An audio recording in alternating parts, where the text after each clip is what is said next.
Welcome to Asian ID. 44 billion views. One sounded like a number powerful enough to turn an actress into an untouchable legend. Yet how frightening is the entertainment industry when even myths can collapse almost overnight. Not long ago, Guo Yuxin stood at the absolute center of the short drama universe with Shengshi Fenfang, a phenomenon so explosive that it shattered industry expectations within only 17 days. Didn't it? 30 billion views arrived like a tidal wave before audiences could even process what was happening, while the final view count surged toward an almost unbelievable 44 billion, transforming the series into something far larger than ordinary entertainment.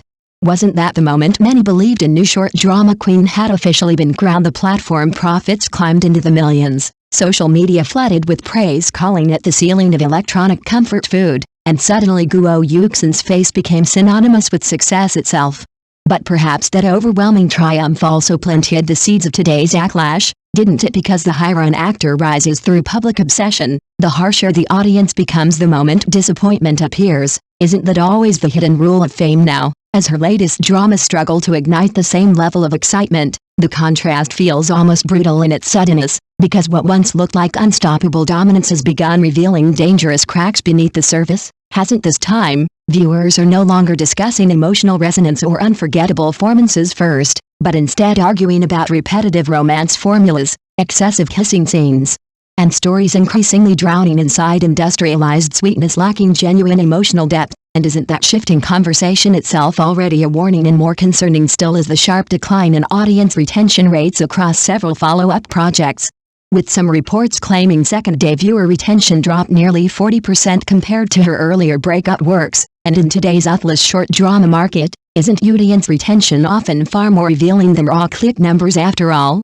attracting viewers for a first episode has become easier through algorithms, viral marketing, and celebrity recognition, but convincing people to stay emotionally invested beyond the initial curiosity requires something far more difficult, doesn't it? The uncomfortable truth is that audiences did not originally fall in love with Guo Yuxin simply because she was beautiful or marketable, but because her earlier dramas offered method that felt surprisingly fresh inside a market drowning in emotional shortcuts. Isn't that what made her stand out when Shengshi Fenfang exploded? Viewers were captivated not merely by romance, but by a rare combination of emotionally intelligent female characters, restrained performances, cinematic visual texture, and storytelling that avoided the exaggerated artificiality infecting so many short dramas at the time. Weren't they? The female lead felt emotionally awake rather than blindly dependent on love. The emotional conflicts carried recognizable human pain instead of empty melodrama, and the visual presentation possessed a level of care audiences rarely expected from vertical dramas,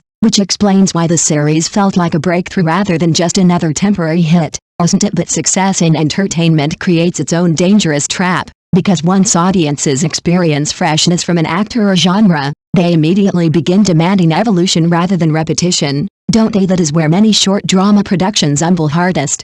Because instead of deepening emotional complexity after success arrives, they often mass-produce increasingly formulaic stories under the illusion that viewers only want stronger romantic stimulation and faster emotional payoff.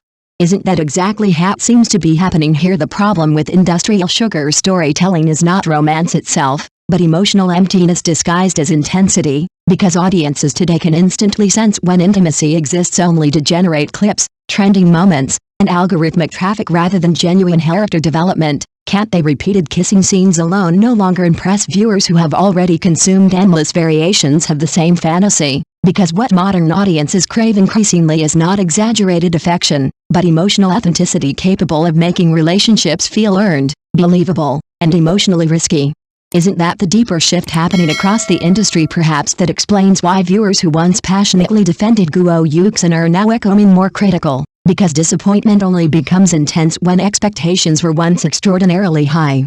Doesn't it? No audience turns against mediocrity with such emotional force unless they first believe they were witnessing something exceptional, and maybe that is the real burden carried by actors who achieve explosive fame too quickly. Isn't it? The entertainment industry today moves with terrifying speed, especially within short dramas where audiences decide a project's survival within 82 hours, and in such an environment, how long can any actor survive relying purely on momentum without continuous creative reinvention? Traffic alone has become increasingly unstable because audiences themselves are evolving faster than production companies expected. Aren't they people who once accepted simplistic fantasy romances during the early rise of short dramas are now demanding layered storytelling, emotionally coherent characters, stronger cinematography, and themes carrying real social or psychological resonance, which means the standards for success have fundamentally changed. Haven't they? Guo Yuxin's earlier rise actually symbolized that transition beautifully, because she succeeded precisely when audiences became exhausted with shallow storytelling and began searching for performances capable of making short dramas feel emotionally credible again, didn't she? Ironically, the very audience that elevated her now seems unwilling to forgive projects that fail to maintain that same level of sincerity and freshness, and perhaps that contradiction reveals the cruelest aspect of fame itself, doesn't it? The audience never truly worships a person forever, but rather worships the emotional experience that person once gave them, and the moment that feeling disappears, loyalty begins fading almost immediately. Isn't that the harsh reality still? Temporary setbacks do not necessarily erase an actor's long-term value, especially for someone like Guo Yuxin, whose earlier performances already proved she possesses genuine acting ability beyond superficial popularity. Wouldn't you agree? What matters now is whether she and her creative teams recognize why those earlier works resonated so deeply in the first place, because audiences are not rejecting romance, beauty, or emotional intensity themselves, but rejecting emotional laziness disguised as content, aren't they? The short drama market has already entered a new phase where viewers no longer reward productions simply for being addictive or visually attractive, because emotional immersion today depends increasingly on authenticity, detail, and thematic depth. Doesn't it? Perhaps that is why this moment feels so symbolic beyond one actress alone, because the collapse of a 44 billion myth is really exposing an entire industry standing at a crossroads between fast consumption formulas and genuine storytelling ambition. Isn't it? And maybe the most important question now is not whether Guo Yuxin can regain her former dominance, but whether the short drama industry itself is finally ready to understand that audiences may forgive low budgets, but will never forgive being emotionally underestimated for too long, will they? Thank you for watching the video. See you again.